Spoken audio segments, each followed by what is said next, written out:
Big boss Telugu 7 ఎట్టకేలకు ముగిసినా పల్లవి ప్రశాంత్ అభిమానుల రచ్చ మాత్రం ముగియడం లేదు. బిగ్ బాస్ తెలుగు 7లో ఓ కామన్ మ్యాన్ సంచలనం సృష్టించాడు. ఎక్కడో మారుమూల గ్రామం నుంచి రైతు బిడ్డగా పల్లవి ప్రశాంత్ బిగ్ బాస్ ఇంట్లోకి అడుగుపెట్టాడు.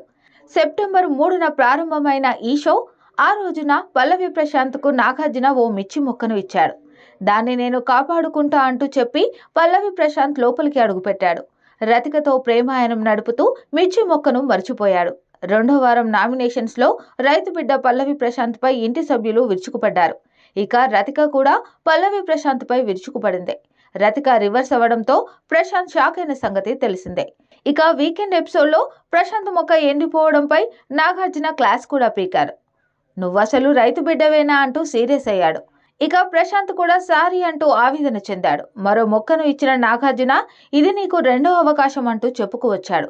రెండోసారి మొక్కను జాగ్రత్తగా కాపాడుకున్నాడు ప్రశాంత్. బాధ వచ్చినా సంతోషం వచ్చినా అక్కడే కూర్చొని సెంటిమెంట్ క్రియేట్ చేసుకున్నాడు.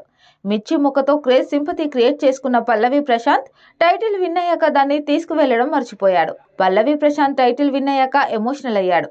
రైతులకు రుణపడి ఉంటాను అంటూ వెల్లడించాడు. అంతేకాదు తన ప్రైజ్ మనీని రైతుల కోసం వాడుతాను అని తెలిపాడు. అయితే పల్లవి ప్రశాంత్ కప్ కొట్టుకెళ్లాడు కానీ మిర్చి మొక్కను మర్చిపోయాడు అంటూ కామెంట్స్ వినిపిస్తున్నాయి.